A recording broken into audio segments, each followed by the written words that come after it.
Jason Klamm has a book called Ferris Bueller, You're My Hero.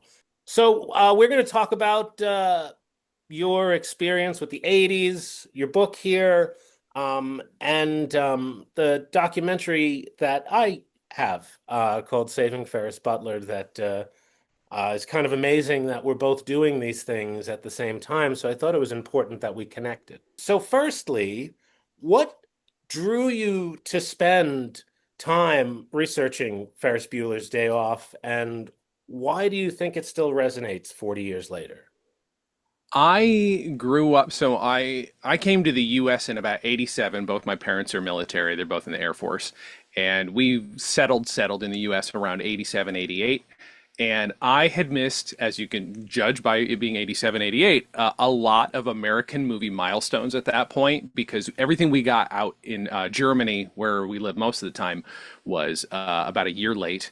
And even then, we didn't see much. The first movie I saw on screen, you will not be able to guess, was Song of the South. Now, I'm it's a very weird thing that's my first movie memory, but that's absolutely what it is. And because I think of that weird gap, I had to play catch up when I came to the US, and everybody's talking about Ghostbusters, Back to the Future, Ferris Bueller's Day Off, all this other stuff.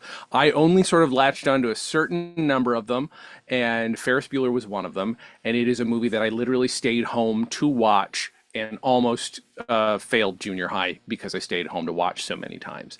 And I think the thing that pulled me into that fantasy of, yes, a day off, but also this fantasy of pure unadulterated freedom, that is the thing that keeps this thing around. Like, everybody's like, everybody wants a day off, everybody wants this, but everybody, when anybody talks about the movie and what it means to them, you can distill that down tightly into what was John Hughes's theme, which is just generally freedom. And I think that's the thing that keeps it going. That's beautifully said. I believe you've done like 125 interviews or so for this. Yeah, I just did another one, even though the book is done. So I've done 126 now. I've done another Okay. one for the paperback now. Oh, that's awesome. I imagine it's going to keep on, that number will continue to grow. Hope so. What surprised you most about making the film? It was Sorry, about the making of the film and its legacy. sure. I think it was all small stuff that surprised me. Like when I would find out that, like, oh, this person who is like the guy who directed Lego Batman and Renfield was an extra in the movie and got his start in the movie industry by doing the thing you do not do as an extra, which is walk up to John Hughes and be like, "Hey, John, can you tell me how to get into the business?" John Hughes took a minute, talked with him, moved on to get his shit done in the parade scene. But that guy ended up, Chris McKay ended up being a very well respected director, and It's people crazy. like that. Yeah, Jimmy Pardo, who is a huge comedian now, also an extra in it. A bunch of other people. Like, it's little stuff like that that stood out the most to me. The my favorite thing about the thing you would expect everybody to maybe know and have a lot of records about is how many Ferraris, fake Ferraris, did they use in the movie? Nobody knows. That's the big mystery, and I don't think by the paperback I'm going to have it solved. Like, we're not 100% sure how many are out there. I have a question. I'm going to go off Hit me with topic it. for a second. I have a question. I've noticed that the sunglasses that Ferris is wearing in the Hmm. movie are different than the ones that he's wearing on the Absolutely. cover.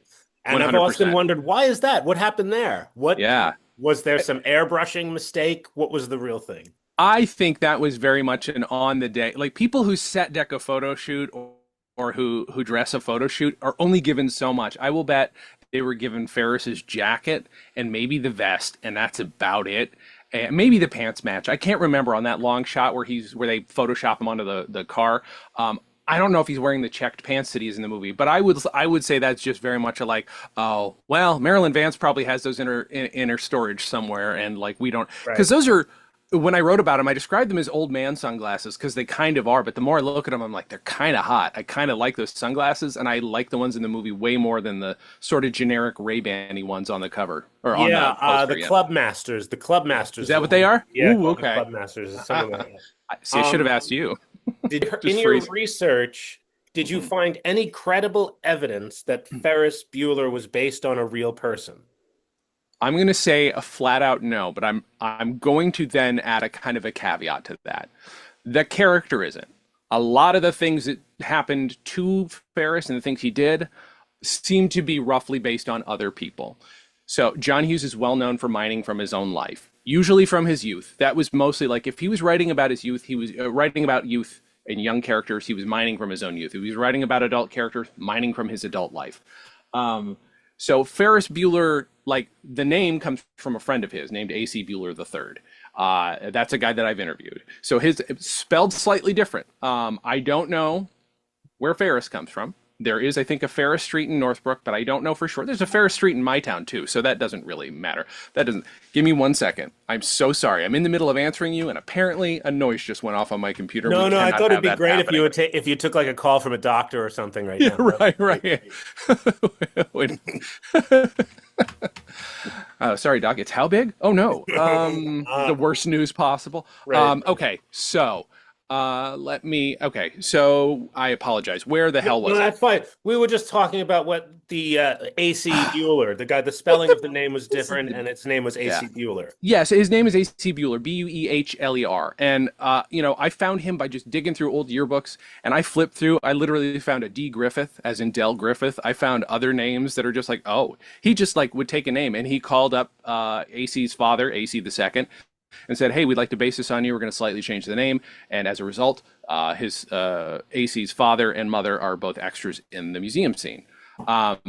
So Right. that said, yeah, I don't know where Ferris the name comes from. And I don't think John Hughes was one to base an entire character off of one person. I will say though, Ferris Bueller is not the first person to make that claim, and he won't be the last. Right. There are other people who are also well. They're like there's one guy whose name I will not say for a number of reasons. I just call him Ed in the book. He had a car. I tell this story in the book. He had a car that they did something very similar with to what they do to the Ferrari, not the smashy bit, but the mileage bit. And that is probably based on that part of his life. Because of that, he's since said, "Oh, I think maybe Ferris is based on me."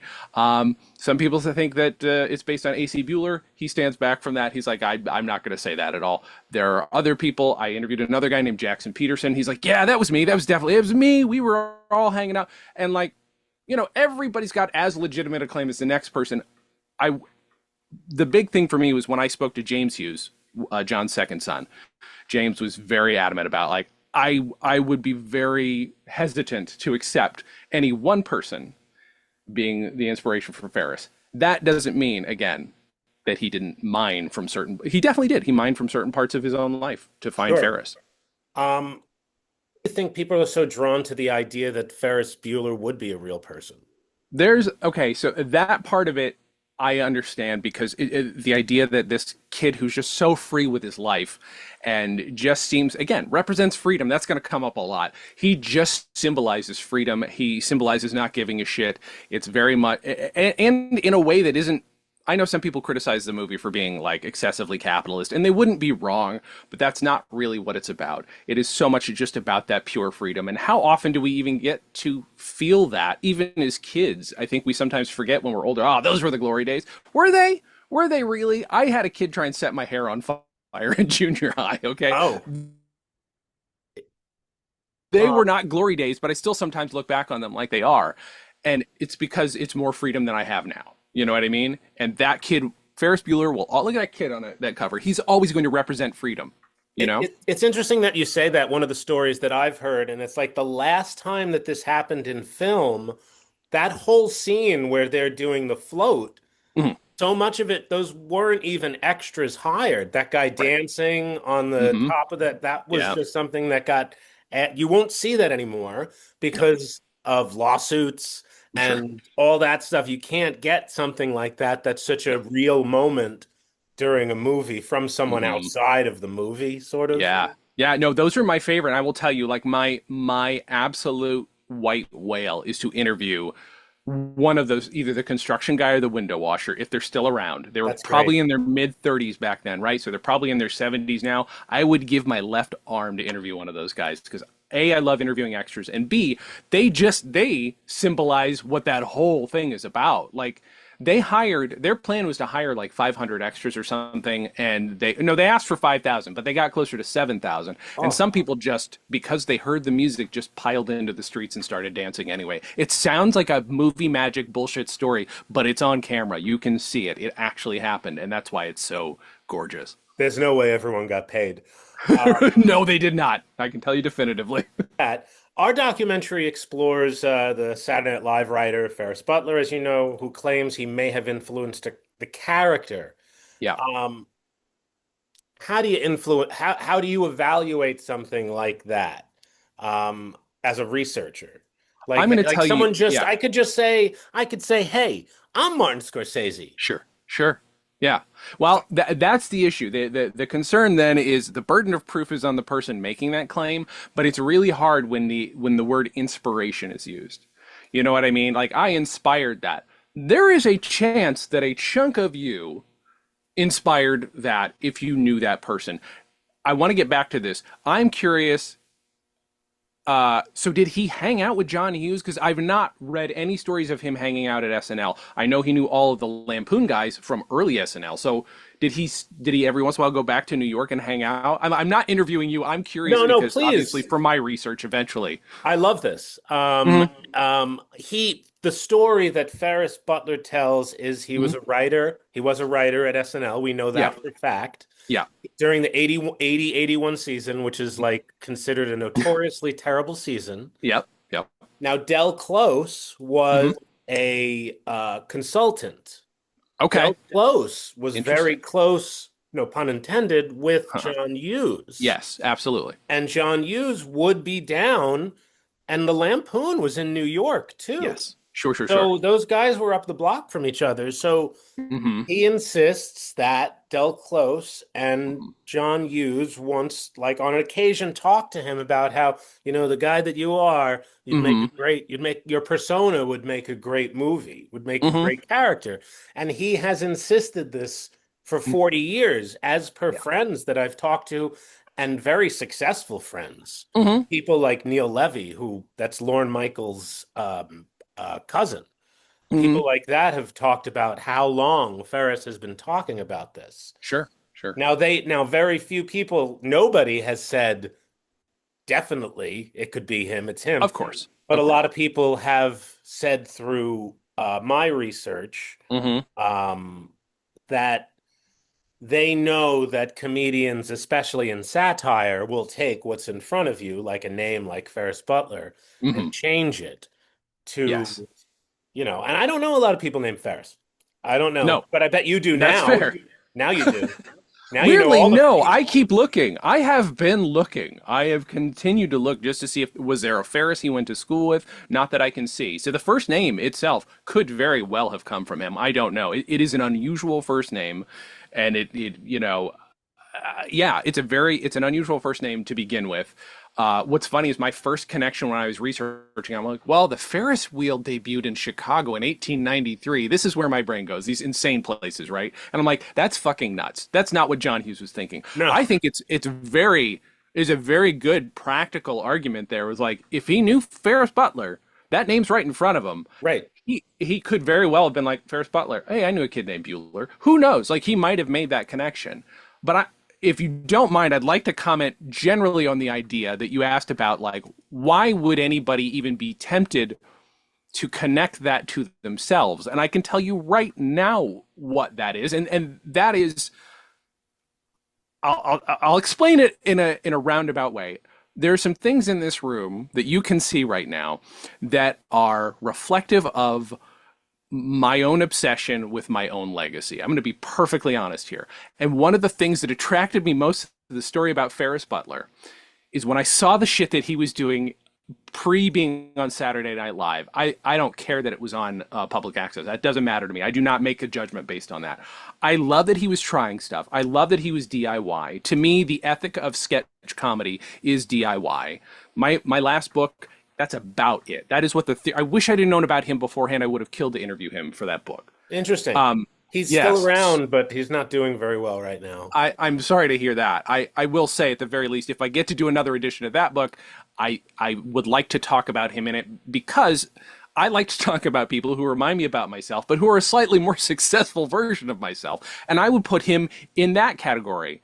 Now, Sure. he worked for SNL. I've never written for SNL. I have written a few books that some people have read, and I'm very thankful about that. But what you see, like, there's some stuff around here that are fake posters having to do with the fake history of my comedy group, Dan and Jay's Comedy Hour. And That's I great. have been obsessed with the fake history because there is no real history that anybody gives a fuck about. To me, it's funny to play with the idea of legacy. And Uh-huh. so, as somebody who was at least as a young man was obsessed with my own legacy, if I had seen somebody that slightly reminded me that was interesting and famous, I might have attached my own name to it. There are a few things that have happened since where I've been like, hey, they stole that idea from me. No, they didn't. And I'm not accusing him of that. I want you to understand that. I'm talking about purely psychologically from a comedy person standpoint. There is this desire to make sure that you stick around. And to me, what's more interesting is that he does have a legacy. His legacy is this DIY ethic. Yes, he wrote some weird shit for SNL that some people shit on, but I actually think is interesting. I think it's fascinating. He was working in the most damned season that had no. He wasn't damned because of him. It was damned because of just circumstance, right? Like he's involved in this season of SNL that people shit on.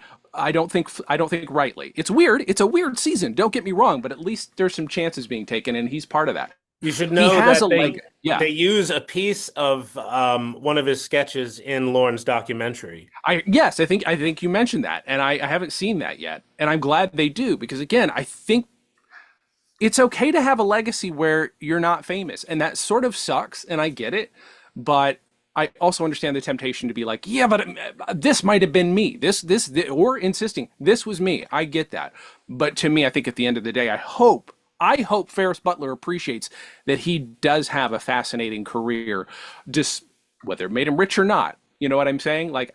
It's one of those things where you do have to come to grips with that. And I'm 45, and I've had to do that numerous times in my life and be like, hey, maybe this is all I have. This might be it. This might be the end of it. And I think there is sometimes a temptation to attach yourself to something else that's maybe a little bit more famous.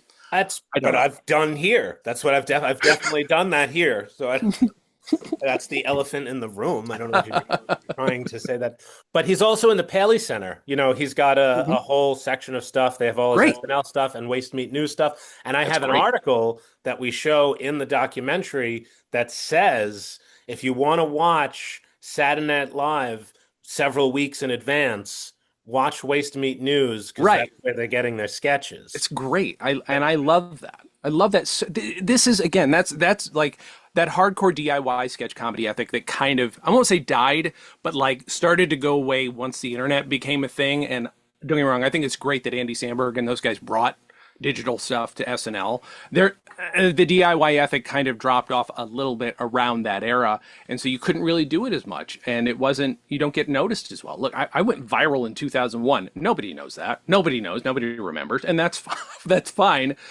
Obsessed with my legacy, but Yeah, what I'm saying I'll is, you know Google what I it. mean? Like, I'll Google it. like it's just I don't know. I do think that is an era of sketch that needs to be kept and preserved and saved. And for that reason, I'm glad you're doing this. And also, again, I hope he appreciates what he was a part of. Isn't it amazing to find out, and I'm sure you've found the same thing from your research, how little video and photography there is of that season, and even data Hmm. Hmm. about the people watching and the Yeah. audience was watching and who was watching and the numbers. Yes. That doesn't even you can't even find that anywhere. They weren't keeping that in 1980. I So what mean, you're telling me is there's probably a small corner of the internet that thinks that that was wiped from history and it's not real, like anything we know about it. Like I bet there's some conspiracy theorists who don't think it's real. sure, see that's funny. That's a funny angle to take that from. Because what I want to do also is I would love to do a documentary that's just about the sixth season and Sure. not Ferris Butler alone, but Hmm. everybody that's still around. There's still a Oh lot of yeah. people, Of surprisingly, course. a lot of cool. And I think it's something that Lorne Michaels would get behind because it would be looking at it from I this would hope point of so. view of how you could look at it from a point of view of how great it is, and I guess Sure. that would be part of it too. Yeah. But that's the conversation. Maybe we'll have that conversation another time. Yeah. I mean, Um, at the very least, interesting. There's nothing wrong with interesting. That's the thing that people forget. You know what I mean? Like, isn't like interesting is good. That's something people sort of forget. It doesn't have to be outstanding, but interesting. If, right. I have one more question yeah, because we're hit we're me with it. coming up on a half hour now. Okay. I don't want to keep you I'm longer. sorry. I don't shut the fuck up unless you tell me to shut the fuck up. No, you were great. This has been my favorite conversation of today.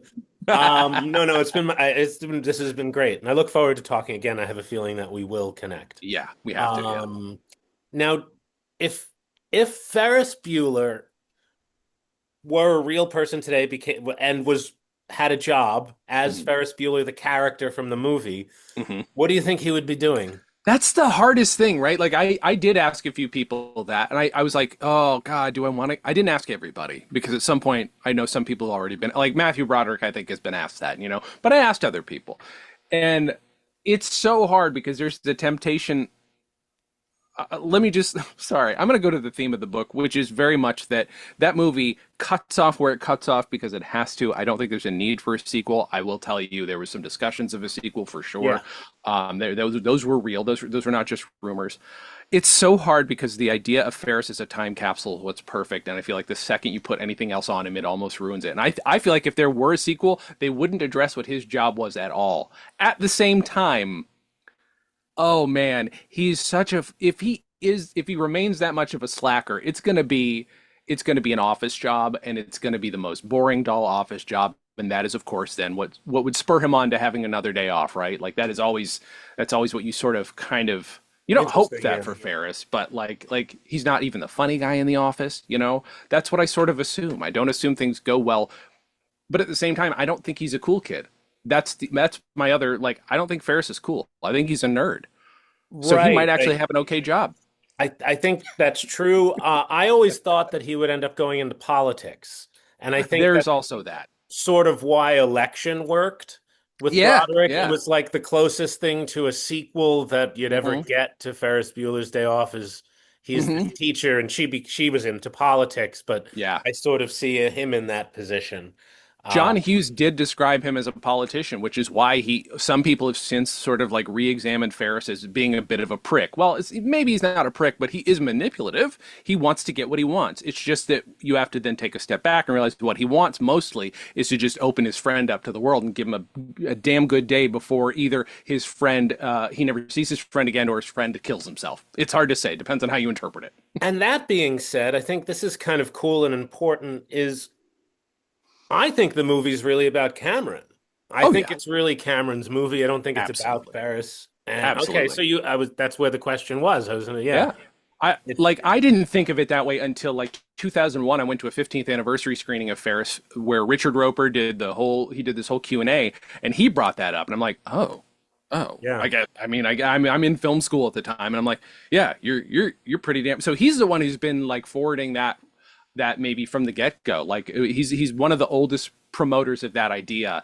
Not oldest, sorry. He's been promoting that idea for the longest. And I did interview him for the book, and like it's still big movie for him after all these years. Yeah. I appreciate this time. Of course. Thank you, Jason, so much. People read the book, Ferris Bueller, You're My Hero.